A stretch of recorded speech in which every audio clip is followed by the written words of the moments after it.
Single dad Janitor was just cleaning the floor, then silenced a billion-dollar boardroom in Arabic. Did he just say we were lying to him? The words hung in the air like fog in the high-ceilinged boardroom, thick and disorienting. Evelyn Marchand didn't flinch. She leaned forward, her fingers steepled just beneath her chin, her ice-blue eyes fixed on the man across the polished mahogany table.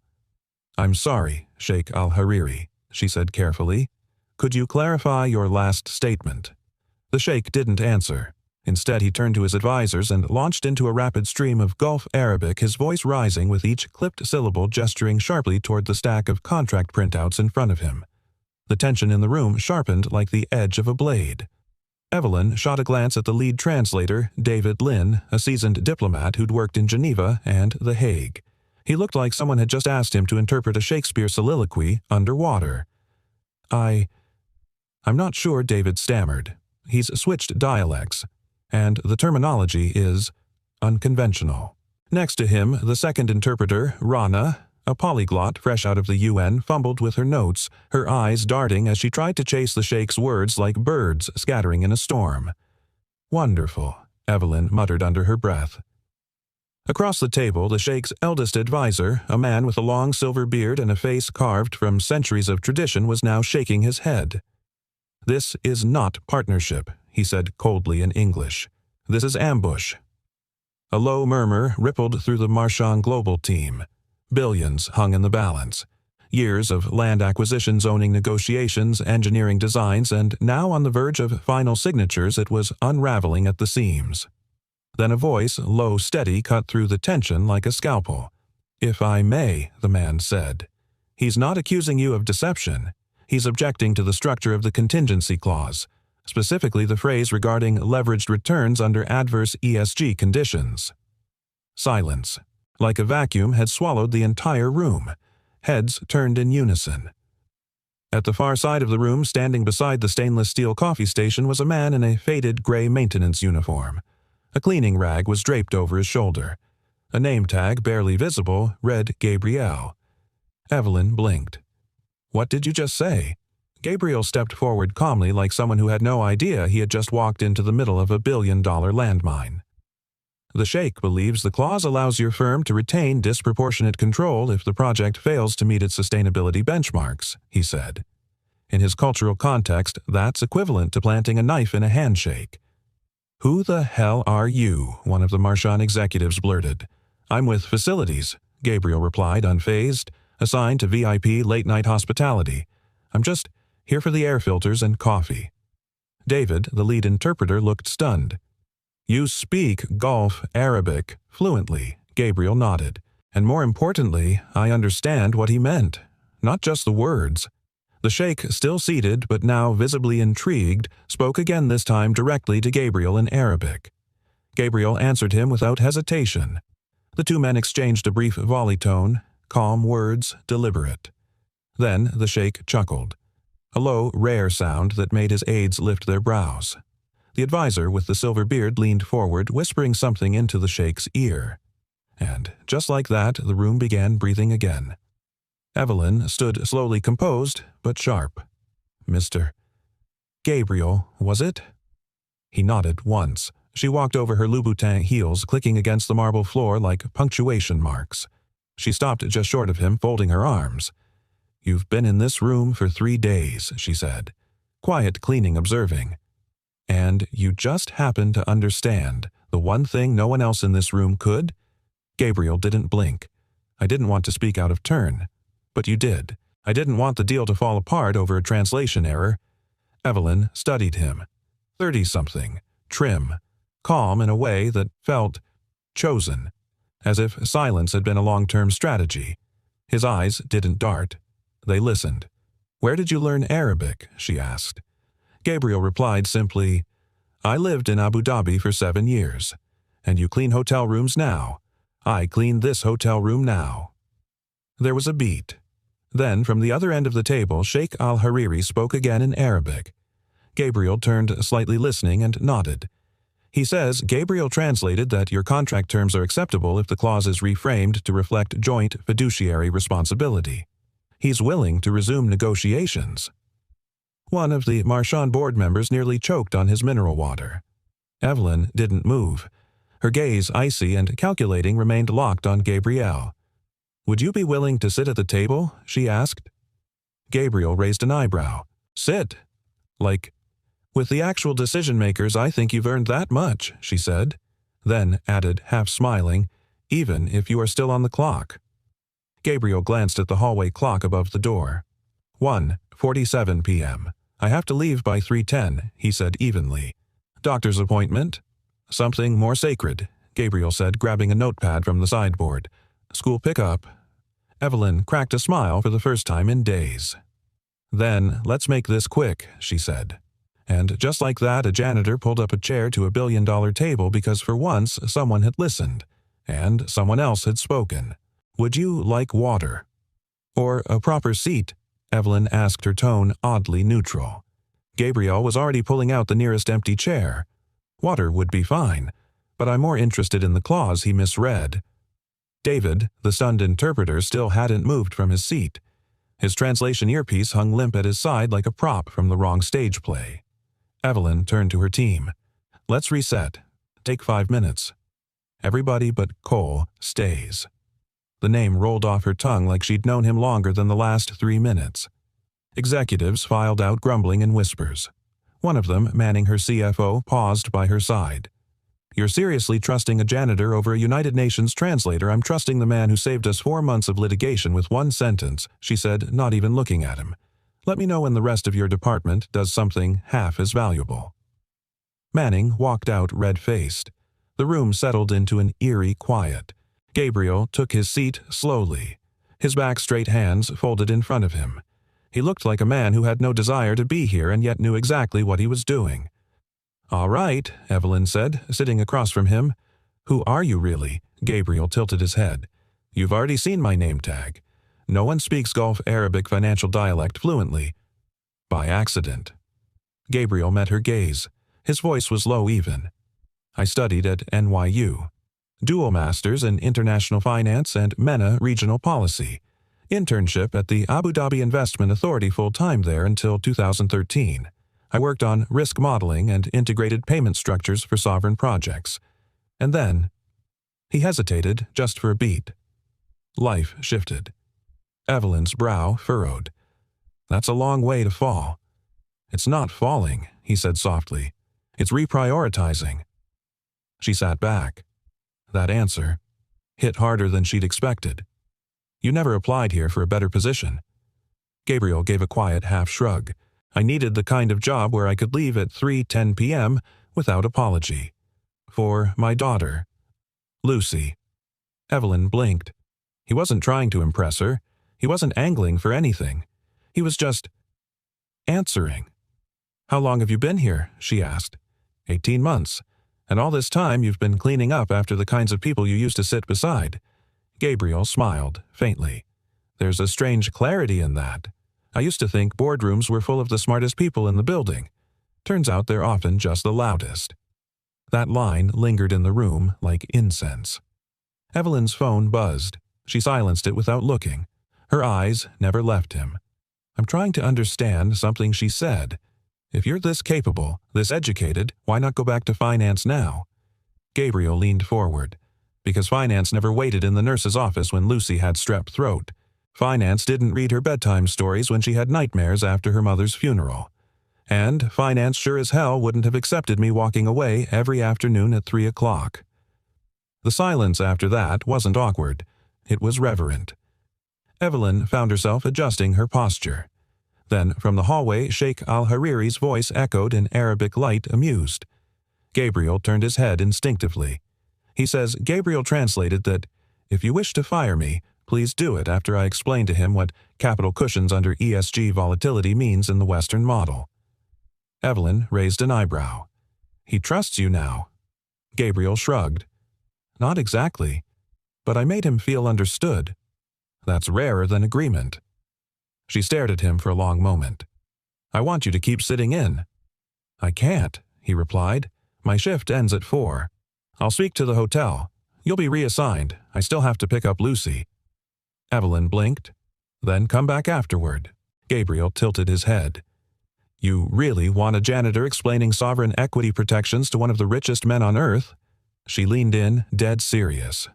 I want the person in the room who knows what the hell they're talking about. That pause between them crackled, not romantic, not yet, but heavy with mutual recognition. Then Gabriel stood. I'll be back by 5:30. Don't let them rewrite Section 6-2 while I'm gone. Evelyn watched him leave. As the door clicked shut, David, the translator, hovered awkwardly. Should I stay on? He asked. Evelyn didn't look at him. Yes, and take notes. You might learn something. Later that evening. Gabriel stood outside the wrought iron gate of Lucy's school. She came running, purple backpack, bouncing cheeks flushed. Did you save the world today? She asked, grinning. Not quite, he said, lifting her up. But I might have translated a tantrum into a peace treaty. She giggled, then tilted her head. Can I have pancakes for dinner? You just negotiated better than half the boardroom. He chuckled. As he walked her home, dusk fell over Manhattan, and somewhere far above the streetlights a room full of billionaires was still waiting for the janitor who understood everything they didn't. And this time they'd saved him a seat. Evelyn Marchand didn't usually pause before entering a room. She was raised to move through thresholds like they belonged to her. But standing outside Conference Suite 60 at 5:27 p.m. heels, clicking on imported Italian tile, she hesitated. Through the glass, she could already see Gabriel Cole. No uniform now, just a crisp second-hand blazer over a pale blue button-down. He looked different. Not polished, not elevated, just seen. She stepped inside. You're early, Gabriel said without looking up. So are you. He tapped the stack of papers beside him. Your legal team rewrote Section 6.2 exactly as I predicted. Evelyn smirked. That bad? He flipped to the page and pushed it across. They rephrased mutual fiduciary authority as oversight flexibility in compliance contingencies, which in legal Arabic might as well say, we get to move the goalposts when it suits us. She sighed, pinching the bridge of her nose. Do they teach strategic vagueness in law school? Now Gabriel chuckled softly. I think it's a minor. She sat down across from him. For a moment, they didn't speak. Just two people, one room, and a silence that didn't need to be filled. Then Evelyn broke it. My father would have fired you already. Gabriel raised an eyebrow. I'm guessing he wasn't a fan of janitors with opinions. He wasn't a fan of anyone with opinions that weren't his. There was a pause. He built this company, she said quietly. From a 10-man construction firm to Marchand Global. Everyone respected him. Or feared him. Sometimes it was hard to tell the difference. Gabriel leaned forward slightly. And what do they do with you? Evelyn smiled without warmth. They calculate me. What does that mean? They measure everything I say. How often I blink. Whether I pause before answering. They don't trust instinct. They trust data. And the worst part. Her voice softened. I started doing the same. Gabriel nodded. That sounds lonely. Her gaze flicked to him surprised. Then after a beat, she admitted, It is. He let that sit. Then he asked, Do you want me to tell you the rest? The rest of why I left the Gulf? Why someone like me ends up here, cleaning? She met his eyes. Only if you want to. Gabriel looked down at his hands. I met Sophia in grad school. She was studying architecture, Lebanese American. She wanted to build housing that didn't just serve people, but dignified them. Evelyn's expression shifted, listening not as an executive, but as a human being. We married in Abu Dhabi. Gabriel continued. Lucy was born there. It was a good life. Complicated, but good. And then, 2 weeks before Lucy turned 5, Sophia had a fever. Nothing dramatic. Just a virus, we thought. But it spiraled. Fast. ICU. Ventilator. And then, gone. He didn't dramatize it. Didn't need to. I left everything he said simply. Packed our lives into 5 boxes. Moved back here. Took the first job that allowed me to be with Lucy when it mattered. I went from forecasting sovereign debt to vacuuming under boardroom tables. And for a long time, that felt like failure. Evelyn's voice was a whisper. And now Gabriel looked at her. Now I think it was the most courageous decision I've ever made. She swallowed. That doesn't sound like failure at all. He gave a small, sad smile. Tell that to the man who used to fly business class and now budgets for school shoes at Goodwill. Evelyn's tone shifted lower, gentler. Can I ask you something? Personal? He nodded. Do you miss the man you used to be? Gabriel thought for a moment. No, he said. I miss the silence that used to follow when he walked into a room. I miss the weight of being listened to. But he wasn't the one who sat through Lucy's night terrors. He wasn't the one who learned how to braid her hair for second grade. That version of me couldn't have survived Sophia's death. But this version, this one still gets up every morning. Evelyn exhaled slowly, almost like letting go of something she didn't know she was holding. You know, she said softly, I've built towers across the Atlantic, signed deals with heads of state, but I've never made anyone feel safer just by showing up.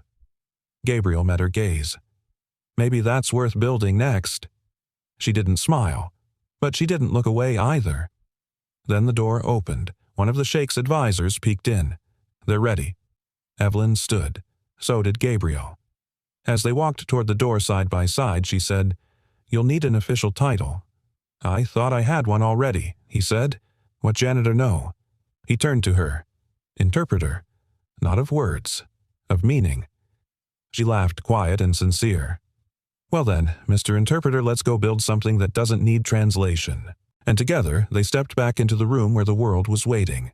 Gabriel hadn't sat at a boardroom table in nearly a decade. Not since the last time he wore cufflinks that weren't engraved with someone else's initials. Not since the day the call from the hospital shattered the scaffolding of his life. Now, he was back, only this time there were no suits tailored to him, no title plate in front of his seat. Just a folder of notes, a $29 thrift store blazer, and a daughter waiting at home with half-colored homework. And yet, the entire room was looking to him. Section 6.2, Gabriel said, flipping through the latest revision. You changed 2 words. Anticipated benchmarks became discretionary thresholds. That's not just semantics. It implies unilateral authority. Manning, the CFO, stiffened. That phrasing was cleared by legal. Gabriel didn't flinch. Legal cleared it because they don't speak Gulf dialects. But in Arabic financial law, especially in Islamic jurisprudence, that change reads as exploitation masked as flexibility. The Sheikh's top advisor nodded slowly, turning to whisper in the Sheikh's ear. Gabriel caught the phrase Nia al-Ghadr, intent to deceive. That Gabriel said, pointing gently at the contract, is the word they're using now. Evelyn leaned forward. Translate that for the room. Gabriel's voice was quiet. They think we're planning betrayal. The silence that followed was bone deep. No one here is trying to cheat anyone, Manning shot back. Intent doesn't matter if perception screams louder, Gabriel replied. You don't lose deals because you're wrong. You lose them because someone thinks you don't care enough to be precise. That line cut like a scalpel. Even Evelyn sat back, slightly processing the weight of it. Then Sheikh al-Hariri spoke calm, but pointed. Gabriel translated. He says that when trust is already fragile, the smallest crack becomes a canyon. Evelyn folded her arms. So, how do we bridge it? Gabriel glanced down at the original draft, then at the latest one. He picked up a pen. Don't rephrase, reframe. Return to shared interest. Replace the language with what it actually means, that if benchmarks are unmet, governance becomes a mutual obligation, not a corporate advantage.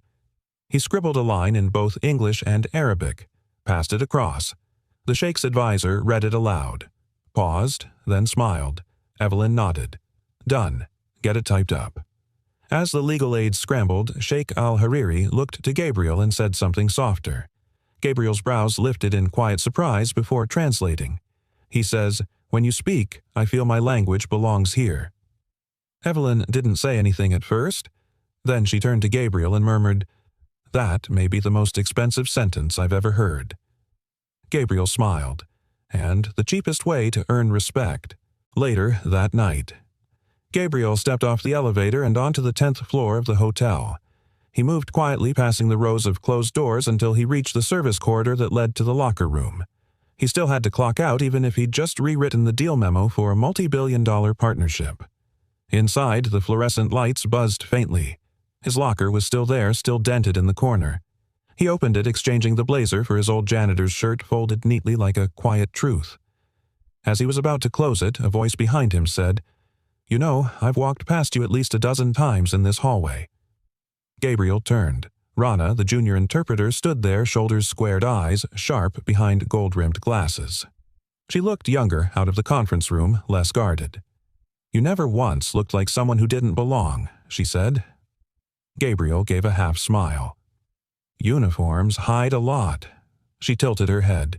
"You hum during late shifts." He blinked. "What?" "In Arabic.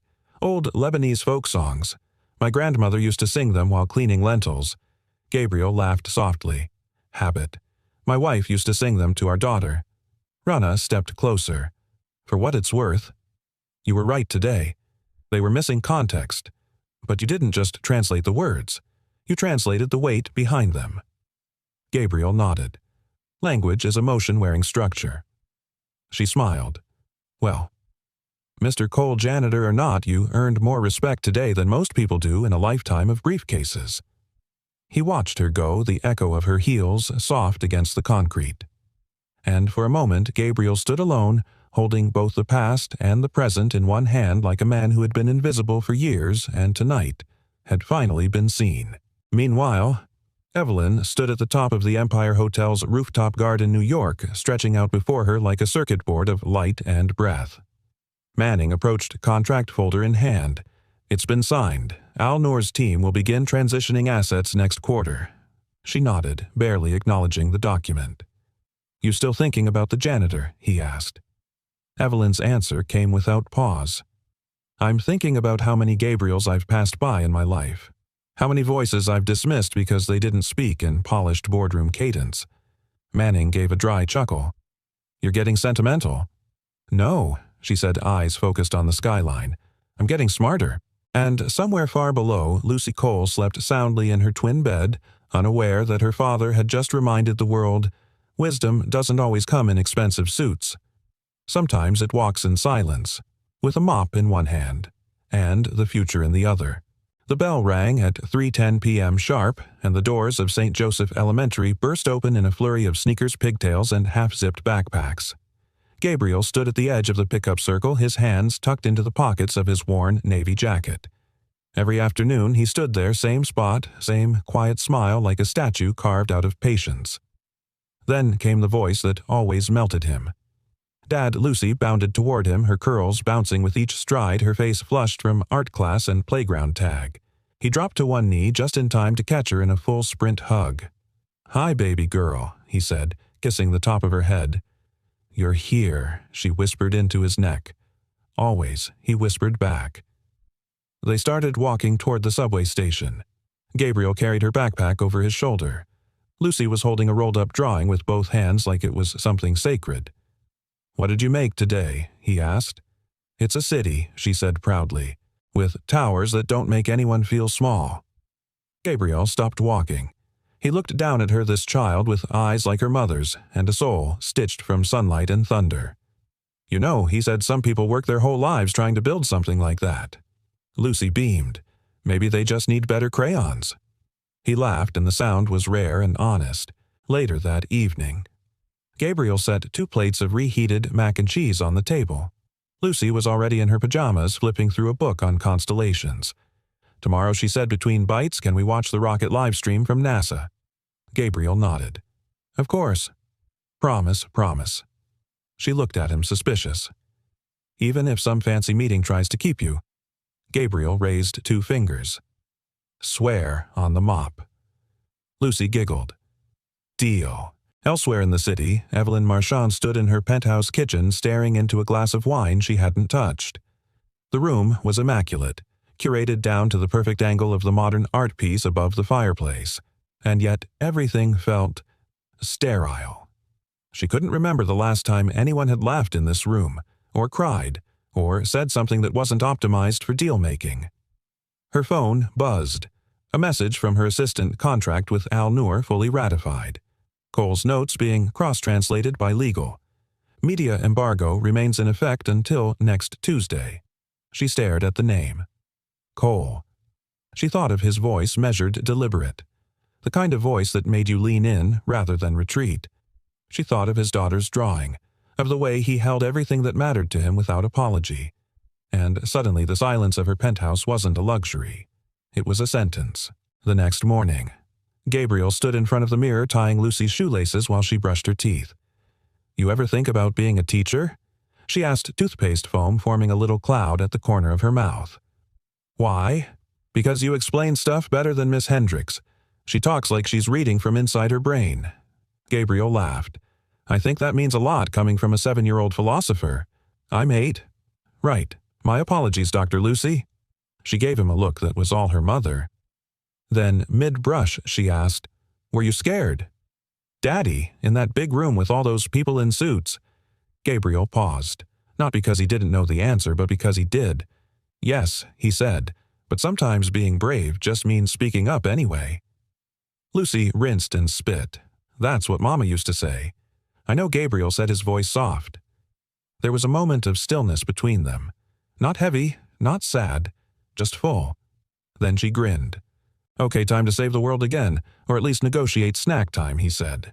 Back at Marchand Global, Evelyn stood in front of a mirror too, though hers was framed in backlit gold and cost more than Gabriel's monthly rent. She adjusted her blouse, looked herself square in the eye, and for the first time in a while didn't see power or polish staring back. She saw someone. Restless. She grabbed her bag and headed downstairs. 12:47 p.m. Gabriel stood in the corridor outside Conference Suite 60, speaking softly to Sheikh al-Hariri's advisor in Arabic. He explained a technical concept involving ESG risk triggers and capital buffers using metaphors about water levels and wells. The advisor nodded. "You speak not just the words, but the worry." Gabriel bowed slightly. "That's the goal." Evelyn stepped into the corridor just as he finished. "Impressive," she said. Gabriel turned. "I'm only borrowing your boardroom for another 43 minutes. You time your value that precisely, I time my life that precisely." She fell into step beside him. "You always leave at 3:10. "Every day. What happens if something important comes up?" Gabriel looked at her. Not defensively, not with arrogance, just certainty. "If it's more important than Lucy, then I've already lost the negotiation." That line, it didn't just sit in her mind. It pierced. Evelyn nodded slowly, almost to herself. Then she said, "I want to meet her." Gabriel blinked. "What, Lucy? The girl who designed a city where no one feels small? I'd like to meet the architect." He studied her for a beat, unsure if this was curiosity or something more. "I'll think about it," he said. Evelyn smiled. "That's better than a no." 3:11 p.m. Lucy ran into Gabriel's arms, waving a paper in the air. "I got a star today. I'd expect nothing less." She showed him the drawing, a solar system, but each planet had a smiley face and a name. "This one's me," she said, pointing to a bright yellow orb. "And this one's you." "What's mine called Steady?" Gabriel swallowed. He didn't need conferences. He didn't need titles. He had just been named a planet by the only star that mattered. And the universe felt whole again. Gabriel didn't expect to see Evelyn Marchand standing outside his apartment building. Not in her charcoal gray blazer, not with her driver idling at the curb, and certainly not holding a book wrapped in brown paper and tied with twine like some lost artifact from a world where people still meant what they gave. "You found me," he said, adjusting the bag of groceries in his arm. She shrugged, casual, but her eyes betrayed nerves. "Technically, your address was on the emergency contact form you gave security when you started. You went through hotel personnel records. I made a call," she said. "You'd be surprised what doors open when you say you want to return a borrowed interpreter." He smiled. "You here to offer me another contract?" "No," Evelyn said. "I'm here to ask a favor." "That sounds more dangerous." She held up the package. "This is for Lucy. It's a book I read when I was 8. The Little Prince. Felt like something she might understand better than I did at that age." Gabriel raised an eyebrow. "You think she'll appreciate the existential allegory more than you did?" Evelyn smirked. "I think she already does." He studied her for a second, then stepped aside. "Come up. But fair warning, dinner tonight is an ambitious mix of frozen waffles and emergency fruit salad." "Gourmet," she said. The apartment was small. Lived in. The kind of place where corners had been softened by stories. Lucy sat cross-legged on the living room rug, drawing planets again. She looked up, blinked. Hi. Evelyn crouched to her level. Hi, Lucy. I'm Evelyn. I brought you something. Lucy eyed the package, then Gabriel, then back to Evelyn. Are you a friend? Evelyn opened her mouth, then stopped. Gabriel filled in gently. She's someone who listens. Lucy nodded. That was good enough. She tore into the wrapping and held up the book, inspecting it like an astronomer would a newly discovered star. Do I have to read the sad parts? Evelyn sat beside her.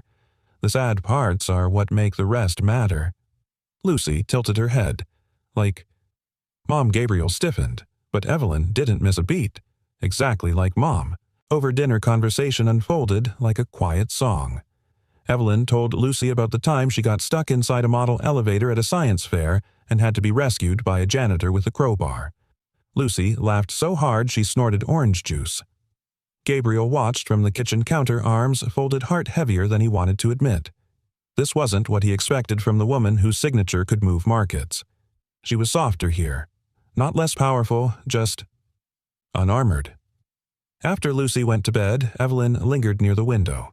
The stars are clearer here than from my penthouse. Gabriel stood beside her.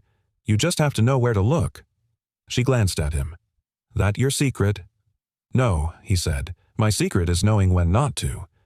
Evelyn turned, leaning her back against the wall.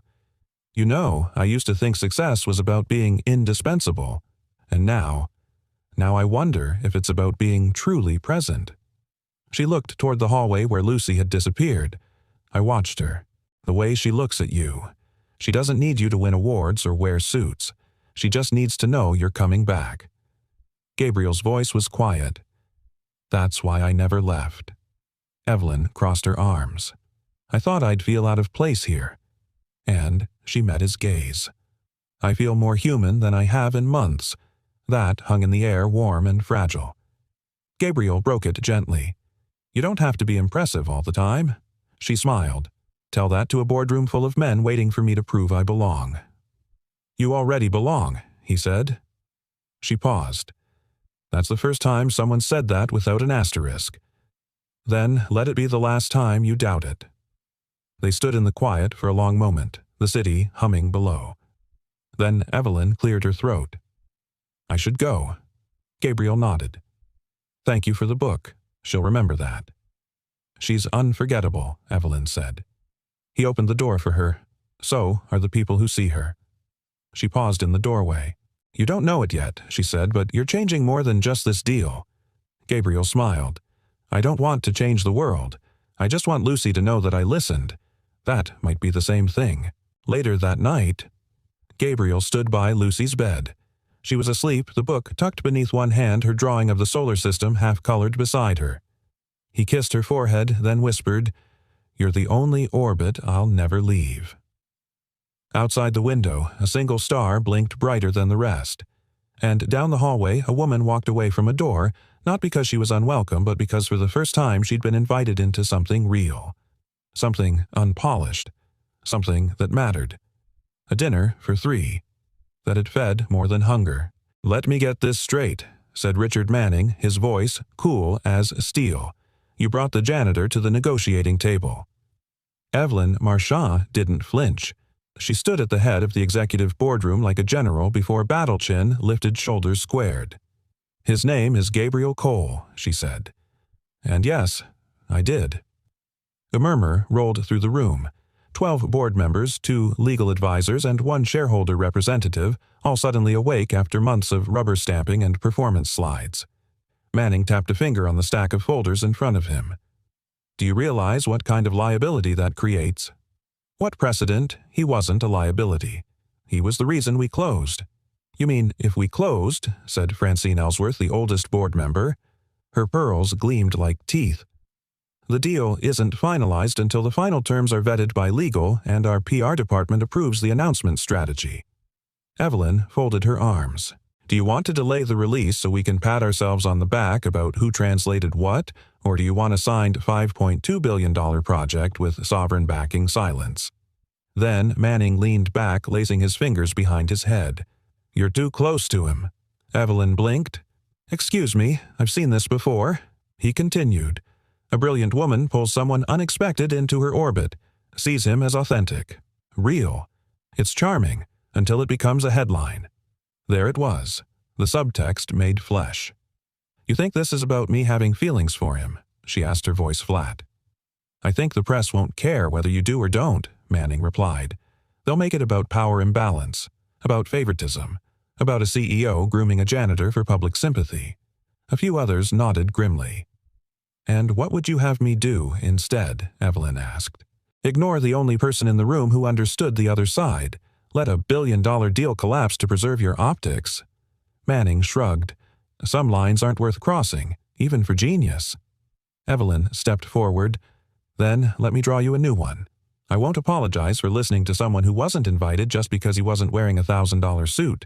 I won't pretend that education is measured by title or that value needs a business card." She paused.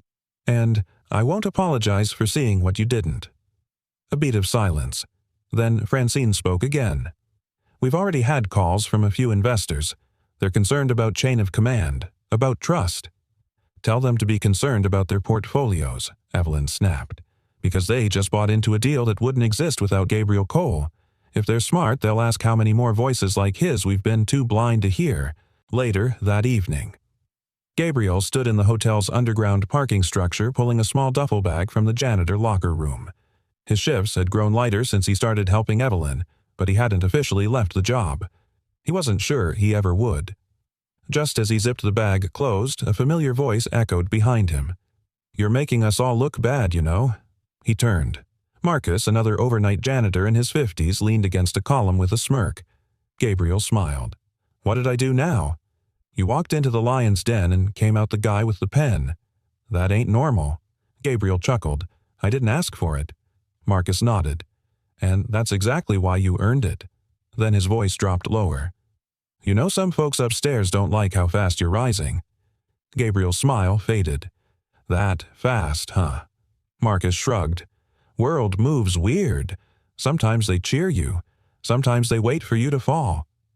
Gabriel stared into the distance. "I'm not trying to climb," he said. "I'm just trying to build something my daughter can be proud of." Marcus tilted his head. "Then keep your head down and your heart up. That's how you survive in rooms that weren't made for you." Back at Marchand Tower, Evelyn sat alone in her office.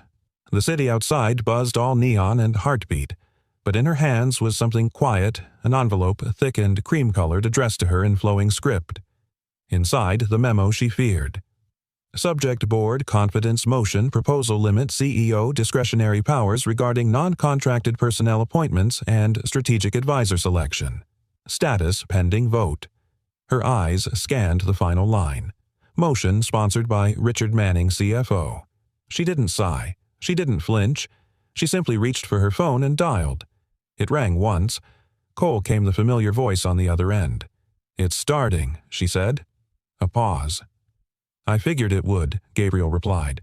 "They're going to try to clip this before it grows." "Then let them try," he said quietly. "You don't owe them silence just because they're louder." Her voice softened. "They want you gone." "I know. I don't." Another pause. "You realize Gabriel said we're building something they've never seen before." Evelyn smiled into the quiet. "Good. Let's make it impossible to ignore." And outside the glass walls of Marchand Tower, New York, moved loud, hungry, ruthless. But somewhere inside, in a room that once demanded silence, two voices had begun speaking the same language. And neither was willing to whisper anymore. It started with a coffee stain. Gabriel was sorting through printed versions of the Alnor contract part of the final review packet to be distributed at the closing meeting when his eyes caught something off. A faint ring on the top left corner of a page, as if someone had set a mug down and quickly moved it. But what really caught his attention wasn't the stain. It was the missing line. The paragraph looked familiar, but not exactly right. His memory, sharpened by repetition and necessity, pinged like an alarm. He pulled out an earlier draft from his personal folder. Side by side, the difference was undeniable. In the original, control shall revert to joint management in the event of performance deviation exceeding 12% under agreed benchmarks. In the new version, control shall remain with the primary investment party in the event of performance deviation exceeding 12% under agreed benchmarks. 2 words. Revert versus remain. 1 letter, 1 meaning, and $1 billion consequence. Gabriel sat back, heartbeat steady, jaw tight. This wasn't a typo. This was surgical. Evelyn looked up from her laptop as Gabriel stepped into her office. "You're early," she said. "Meeting doesn't start for another hour." "I found something," he said, closing the door behind him. She studied his face. It was the same calm she'd come to trust, but beneath it something deeper, more urgent. Gabrielle dropped the 2 pages on her desk. "Read this." She scanned them, brow tightening with each line. By the time she reached the altered clause, she was already standing. "Who signed off on this?" It came from legal, Gabriel said. "But I checked metadata. The edit came from Manning's office, 3 days ago." Evelyn's breath caught. That clause, if left in, would allow us to seize control of the joint entity in a market downturn. Gabrielle nodded. "Which violates the cultural expectation of shared risk and honor. If the sheikh discovers it post-signature." "He'll walk," she whispered. "No," Gabrielle said. "He won't walk. He'll burn the bridge, salt the ground, and take every Arab capital partner with him. Marchand won't just lose this deal. You'll be blacklisted in every Gulf ledger for a decade."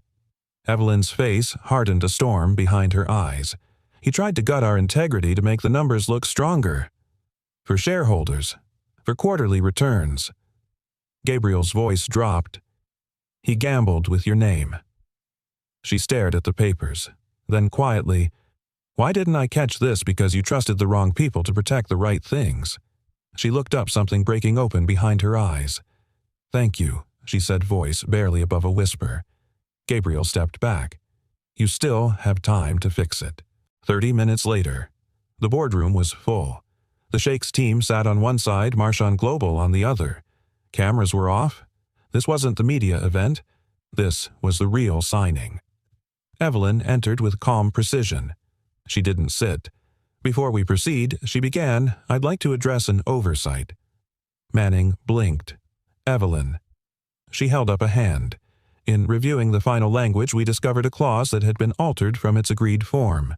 It would have granted Marchand Global unilateral control in the event of underperformance." She turned to Sheikh al-Hariri. "That is not the deal we made with you. It is not the spirit in which we've built this partnership." The Sheikh's advisor whispered something quickly in Arabic. The Sheikh nodded solemnly. Gabriel translated. "He says this is the first time someone corrected a power imbalance before signing." Manning leaned in. "Evelyn, this isn't protocol." "No," she said sharply, "this is leadership." She placed the corrected clause on the table in both English and Arabic. "I take full responsibility, and I offer this amendment not as a concession, but as a commitment." The Sheikh reached for the page. "Read it," passed it to his counsel. Then softly he said something in Arabic. Gabriel translated, a faint smile in his voice. He says, "A voice that corrects itself is one I can trust in a storm." Evelyn exhaled slowly. She'd just saved the deal. But more than that, she'd reclaimed something rarer than profit her name. Later that evening, Gabriel stood outside watching as cars pulled away from the building. Evelyn stepped beside him, arms folded. "You didn't have to catch that," she said. He looked at her. "But I did. You could have stayed quiet. I could have." She studied him in the amber glow of the streetlights. "You know what scares them most?" she asked. Gabriel raised an eyebrow. "Do tell. Not that you're smart or principled. It's that you don't want what they want. You can't be bought. And they don't know how to dismantle a man who has nothing to prove." He smiled, faint but true.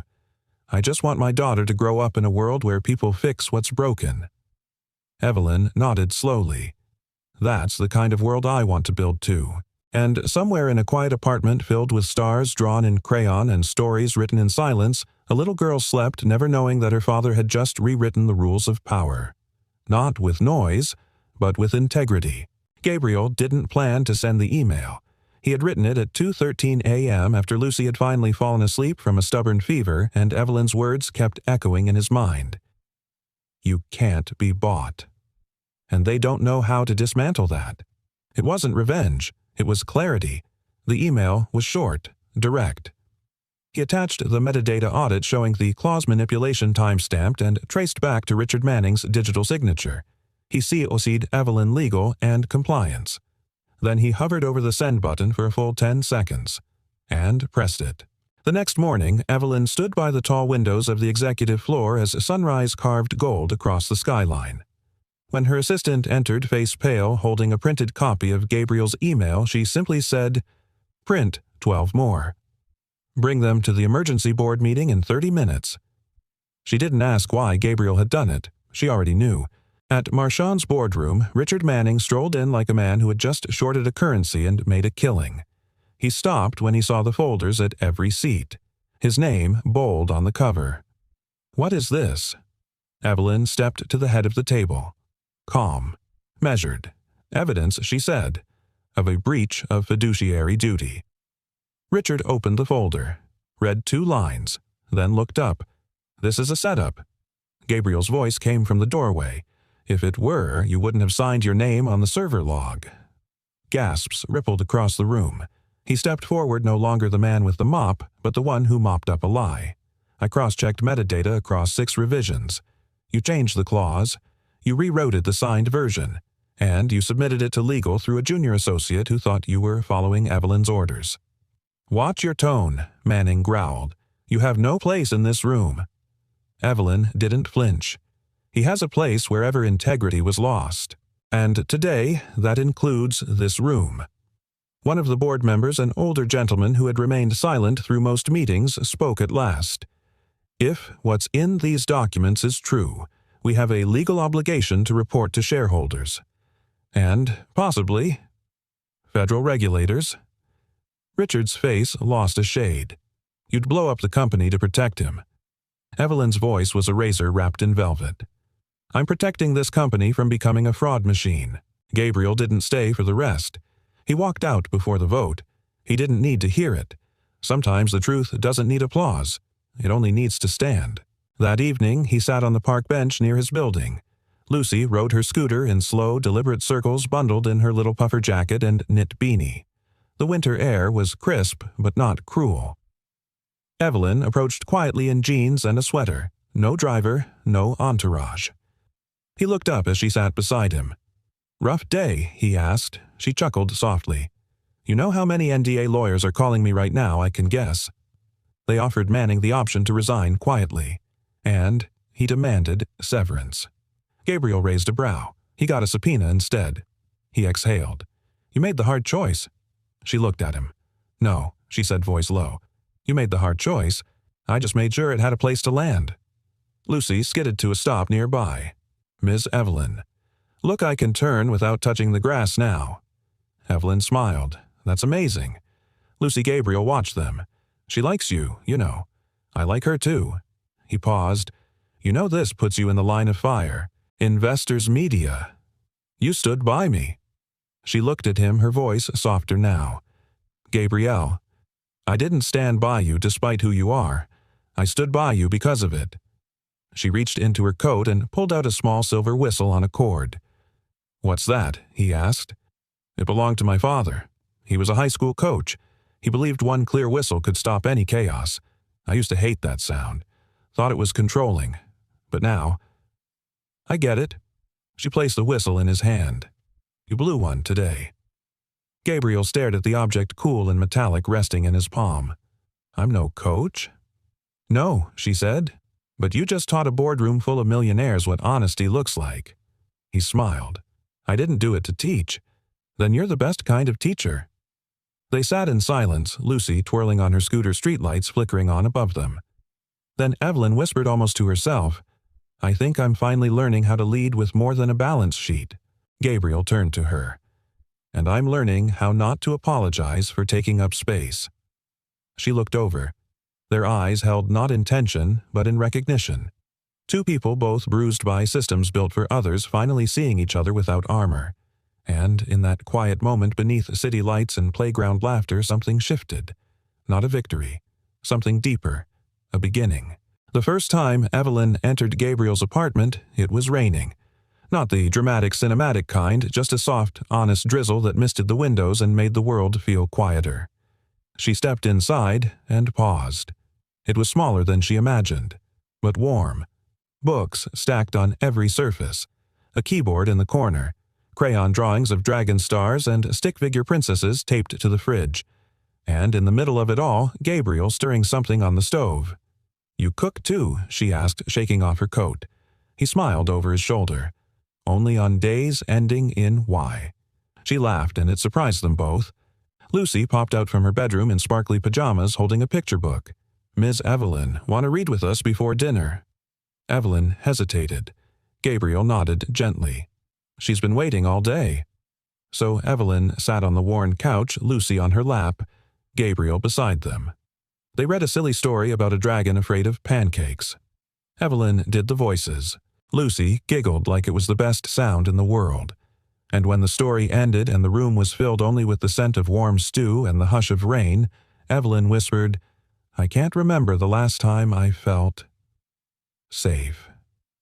Gabriel didn't answer. He just stood and brought her a bowl of stew, simple, hearty healing. Sometimes, he said, sitting across from her home isn't a place. It's a moment. That weekend, she didn't go back to the tower. Not immediately.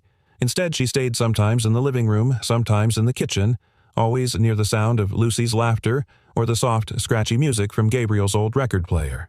She helped Lucy with a science fair project, watched Gabriel fix a broken doorknob, breathed in the rhythm of a life that wasn't about performance charts and quarterly goals. And slowly, her guard melted. One evening, she found herself alone in the kitchen drying dishes. Gabriel entered, wiping grease off his hands.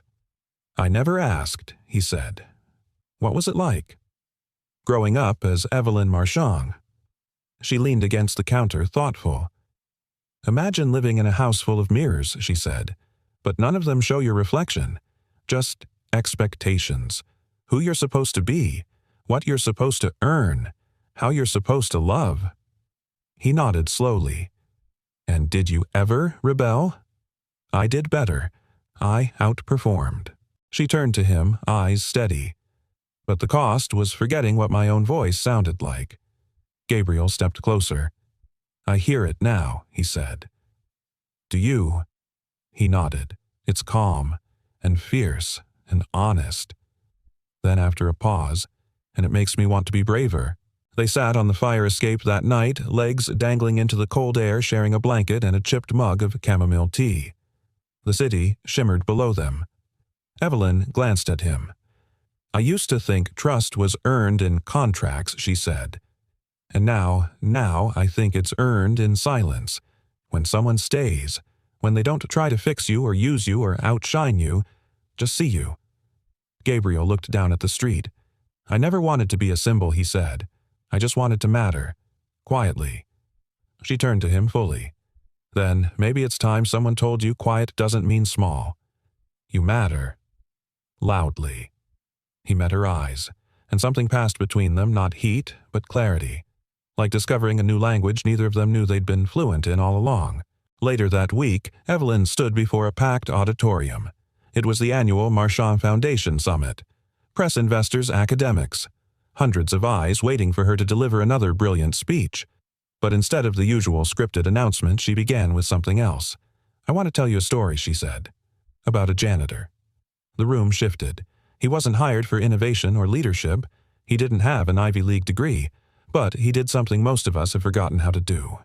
He listened. Closely. Not just to language, but to truth. She scanned the crowd. In a room full of power, he reminded us that dignity doesn't come from titles. It comes from who you choose to be when no one's watching. A quiet hush fell. I didn't just learn from him. I trusted him. And that trust didn't weaken me. It set me free. In the wings, Gabriel stood with Lucy watching. She held his hand and whispered, "Is that about you?" Daddy Gabriel squeezed her fingers gently. "It's about all of us, sweet pea. Learning to speak up. And listening with our hearts." That night, Evelyn walked out into the lobby and found him waiting. She didn't speak. She simply reached for his hand, and he let her. Not because she needed saving, but because for the first time they both chose to stay. A year later, the sun poured through the tall windows of the Midtown Cultural Center, warming the oak floors and dancing across the freshly painted words above the stage. The Gabriel Hale Language Initiative, where every voice matters. There were no velvet ropes, no press pit, Just rows of mismatched chairs filled with children, single parents, community workers, and quietly curious strangers. At the front of the room, Evelyn stood behind a simple wooden podium. Her posture relaxed, her smile unmistakably personal. Behind her, a canvas banner bore the logo of the foundation, a globe, cradled by an open hand drawn by Lucy herself. "Today isn't about a building," Evelyn said, scanning the room. "It's about what happens when we choose to hear each other. Not just listen here, with intent, with kindness, with courage." She glanced at the side of the stage. Gabriel stood there holding Lucy's hand. The little girl beamed now, a year taller, her braids tied with yellow ribbons. She wore a T-shirt that read, "Truth Needs No Title." Evelyn continued, "This center offers translation services, language classes, legal aid, and above all, a place where no one is told they don't belong because they don't speak the right way." She paused, "And it exists because one man refused to stay silent, even when it cost him everything." The applause started small but grew a rhythm that felt more like gratitude than celebration. Gabriel didn't step forward to take credit. He simply sat down in the front row next to Lucy, who leaned over and whispered, "They're clapping for you, Daddy." He smiled softly. "No, baby girl.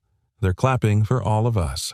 After the event, people lingered, some for photos, some to ask about classes, others just to say thank you.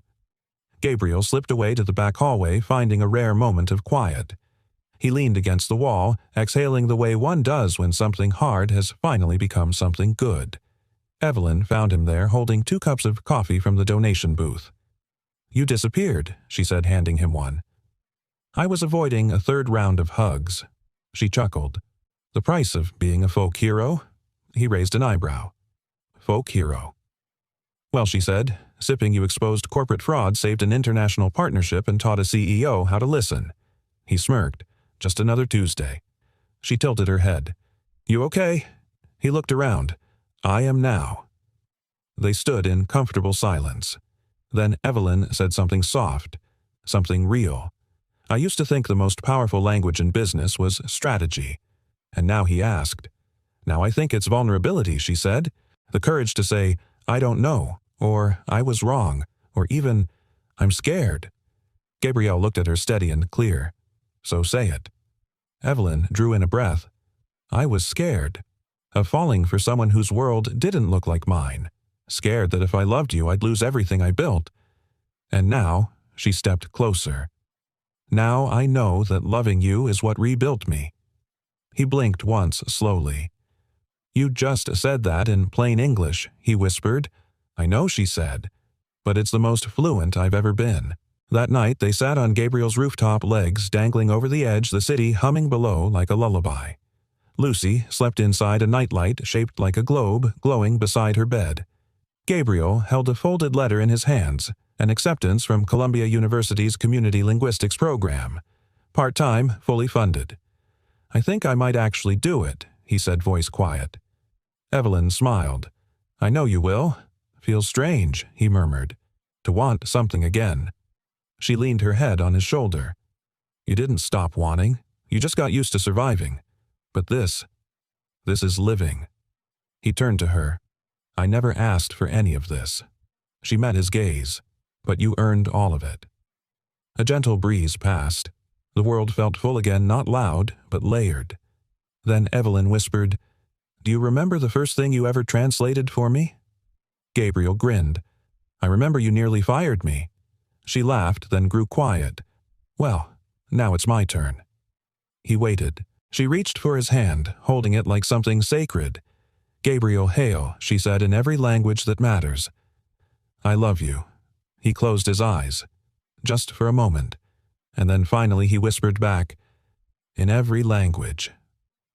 "I love you too." In the heart of the city, where stories collide and voices often go unheard, one man chose to listen. One woman chose to trust. And together they rewrote the rules, not with power, but with truth, with love, and with the kind of courage that needs no translation. And maybe the stories that stay with us aren't the ones filled with noise, but the ones whispered with truth, the ones that remind us that dignity has no job title and love, when spoken honestly, needs no translation. Now I want to hear from you. Where in the world are you listening from tonight? Drop your city or country in the comments. I read everyone, and it means more than you know. And if this story touched your heart, please don't forget to like, subscribe, and hit that notification bell so you never miss a tale that just might stay with you for a long, long time. From my heart to yours, thank you for watching. See you in the next story.